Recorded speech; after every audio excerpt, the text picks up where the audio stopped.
joining me for your November 2018 Astro Tarot forecast. I am shuffling the Haunted House Tarot that I used in my most recent upload for the Psychic Tarot readings. It's by Sasha Graham. And I'm in love with the deck. It's brand new and it's perfect for this time of year. Let's get into our forecast. Major transits this month. We start on the 7th with a new moon at 15 degrees of Scorpio. And this new moon exists in your 7th house of marriage, partnership, and business partnership, relationship. There's new energy available here for Taurus and Taurus rising. And please watch both of those signs and your moon sign for a full dose of the cosmos. But your ascendant sign is more in tune with your astrology than your sun sign. But you can get something out of each of those three. So this new moon is about how you want your new connection to be. And if you are single, I would be out and available on or around this new moon or online. And if you're in relationship, there could be a new practice in this connection or a new way of going about your connection together. There could be a new business partnership coming into play too for Taurus and people wanting to see what you're into in regarding business. Now let's get to our big transit, which is Jupiter on the 8th of November. The planet of expansion and benevolence moves into Sagittarius through December 2nd of 2019. And this does wonders for your sex life, for your intimate connections, for your shared resources. There are 2 money sectors out of 12, and the 8th house is one of them. So there is an expansion here to your property, investments, who's believing in you, partnering up with you. This is great for real estate, expansion in your sex life. I feel like Taurus is investigating because the 8th house is an investigative, mysterious kind of taboo sector. You could be trying different types of intimate connections with your relationship, tantric sex, doing, experimenting, and even with your sexuality.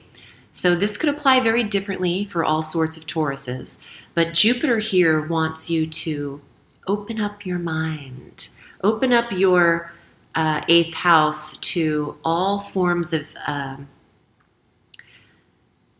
shared money, shared beds.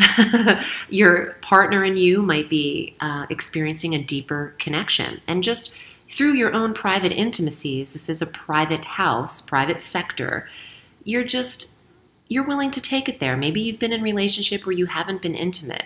You're willing to go there now. So this is expansive, and you could be learning a lot about yourself and what works for you. Money is a really good pickup here. You grow financially with this placement, and people believing in what you're capable of in business is huge. On the 15th, Mars moves into Pisces through December 31st of this year. So your 11th house is impacted by the planet of desire, the planet of action. So all things internet related. Taurus is online. Taurus is also achieving goals with the determination and the will, which Mars is, to help you achieve them. The 11th house of goals and wishes. Things that you have put off can be tended to, and Mars does so very quickly. On the 16th, Mercury retrogrades at 13 degrees of Sagittarius in this 8th house where Jupiter entered, and the Sun on the 22nd enters Sagittarius as well. So Mercury retrograding here has you reminded of old lovers, old connection of intimacy, and also doesn't want you spending your money recklessly. This is where you hone in on resources and calculate your budget, your credit cards, stay on top of charges to the bank accounts and go through your bank statements. The 8th house can get a little corrupt.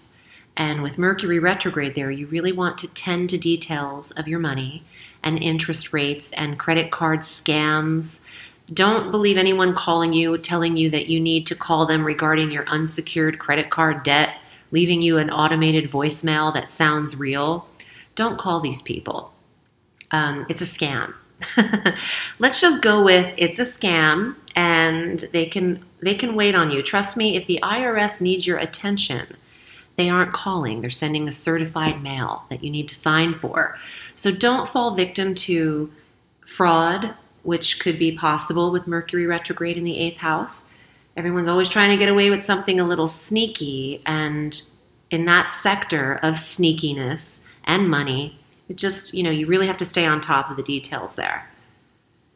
On the 23rd, the full moon is at 0 degrees of Gemini, bringing closure to the 2nd house of money. Some Tauruses are going through a little bit of something where you have to close an account and open up a new one, because there could have been activity that already happened that you just discover in the retrograde.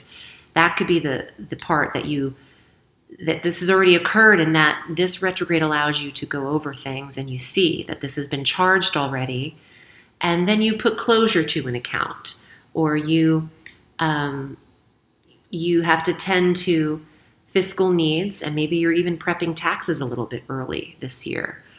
So let's see what's here in your cards. I'm excited to see if what comes up this time matches some of the cards pulled in your previous psychic tarot reading. So please go back and watch that if you're into it. And also, if you would like a private reading, I'm at audreyalison.com. We can get to it. So Taurus, here are your cards for November. I'm like, what is this? The Page of Swords. I love using new decks because it really keeps me on my toes as a reader. And I do find new symbolism in each new depiction that I come across. But this is an air sign female, Gemini, Libra, Aquarius, but she has a message. The page is a messenger. It's probably communicative. Oh, and this was actually reversed when I pulled it. So I'm certain now this is the Mercury retrograde that it's bringing up. And this is reversed, the 6 of Swords. This is travel, which isn't indicated for you between the 16th of November and the 6th of December. That means try to avoid, if you can. I know that's over the holiday, and I'm wishing you a happy Thanksgiving too. But there could be delays, and if you already have something booked, I feel like you should just be prepared for not everything to work out exactly as planned, to go with the flow on this. And flights might be delayed. This is also reversed. Ooh, look at this, creepy. This is the card of transition. This is the death card, but it's about rebirth, regeneration, change. Some of your changes have already taken place, Taurus, and I feel this month you might be just picking up the pieces of what has already occurred. Here we go. 8 of Wands upright. Very quickly things are happening and traveling towards you. News is coming in. If you were stagnant, trust that the pace is going to pick up a little bit. You have one more card too. The Moon. You are healing too. With transition and the Moon, it could be that this full moon on the 23rd, you're able to move forward from something that had attached itself to you. Maybe it was a relationship or an energy. But trust that things will be developing quickly. And if money is a concern for you, just know that you have an entire year and 3 weeks of replenishment with Jupiter in the 8th house. Taurus, I hope this was helpful. I'm wishing you a very beautiful holiday. So much to be grateful for. Remember, the sky is limitless, so reach for the stars.